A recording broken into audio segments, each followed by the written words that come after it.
No primeiro ano de Ciro, rei da Pérsia, algo invisível acontece. Deus começa a cumprir sua palavra dita por Jeremias. O Senhor desperta o espírito de Ciro, um rei que não pertence a Israel, mas é usado por Deus. Um decreto ecoa por todo o reino. Todos os povos ouvem. Jerusalém será reconstruída. Entre o povo, Deus desperta corações. Nem todos, mas aqueles escolhidos respondem.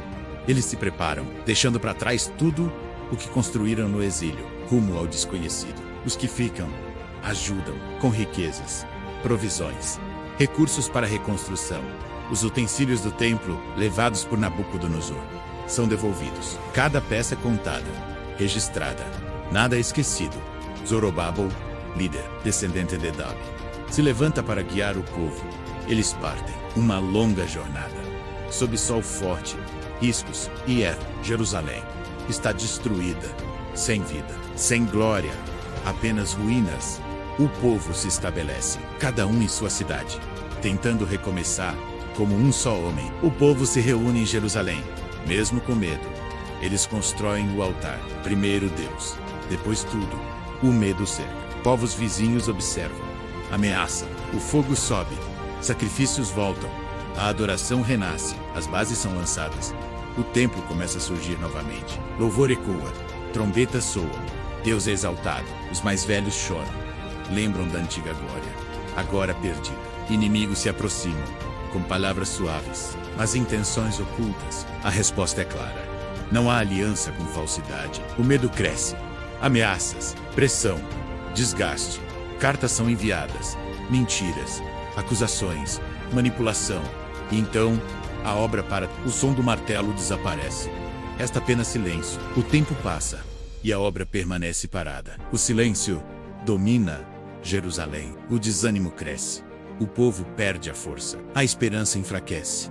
Mas Deus não se cala. Ele levanta profetas. Ageu, Zacarias. A voz é direta, firme, desperta consciências adormecidas.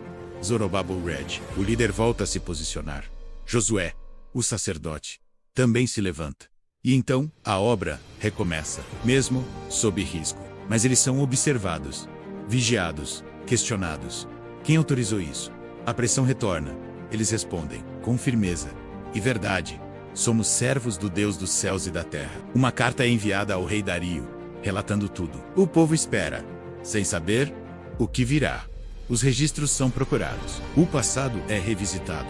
E então, o decreto aparece, intacto. Dario decide, a obra deve continuar sob sua proteção divina.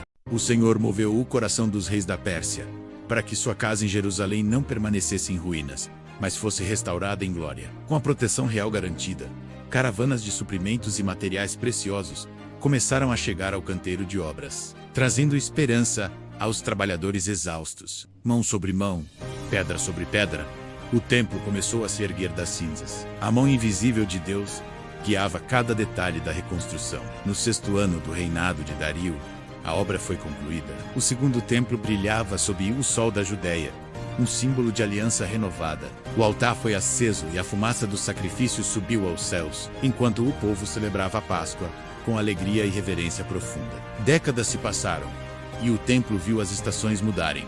Mas a restauração física era apenas o começo. A nação precisava de restauração espiritual. Surge então Esdras, um sacerdote e escriba dedicado à lei do Senhor, cujo olhar refletia a sabedoria de quem conhece os mistérios sagrados. Esdras preparou seu coração para buscar a lei e ensiná-la em Israel. Em seus aposentos, ele estudava os pergaminhos sob a luz de lamparinas. O rei Artaxerxes concedeu a Esdras toda a autoridade necessária, reconhecendo que a sabedoria de Deus estava sobre ele para liderar seu povo. Uma nova jornada começou. Milhares se reuniram para retornar a Jerusalém. Mas Esdras notou algo preocupante: a falta de levitas para o serviço sagrado. À beira do rio Ahava, o povo se humilhou em jejum e oração, buscando a proteção divina para a longa e perigosa estrada que os aguardava. Esdras teve receio de pedir escolta ao rei, pois havia declarado que a mão de Deus protege todos os que o buscam com fé. Ouro e prata foram pesados e confiados aos sacerdotes. O tesouro sagrado deveria chegar intacto ao seu destino final, a casa de Deus. A caravana partiu ao amanhecer, atravessando desertos e vales sob o olhar vigilante do Criador, que os livrou de emboscadas e inimigos. Finalmente, Jerusalém, após 4 meses de viagem, os exilados viram as muralhas da Cidade Santa. A emoção e o cansaço transbordavam em seus rostos. Mas a alegria da chegada logo foi manchada por uma denúncia terrível. Os líderes do povo se aproximaram de Esdras com notícias amargas. O povo, e até os sacerdotes, haviam se misturado com as nações vizinhas, abandonando a santidade e a identidade que Deus lhes dera. Ao ouvir isso, Esdras rasgou suas vestes em sinal de luto e angústia extrema. Ele permaneceu sentado, atônito, diante do pecado do seu povo. Diante do templo, sob uma chuva torrencial, o povo se reuniu em confissão. As lágrimas se misturavam às águas, clamando por misericórdia.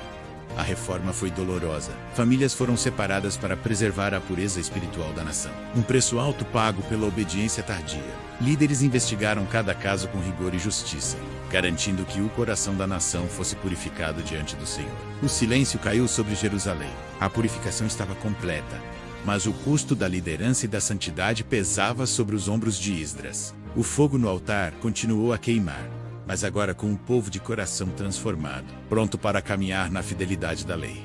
A história de Esdras nos ensina que a reconstrução física é vã se não houver uma restauração profunda do espírito e do temor a Deus. E assim, sobre as ruínas do passado, ergucei uma nova esperança. Que o silêncio final nos leve à reflexão sobre nossa própria fidelidade.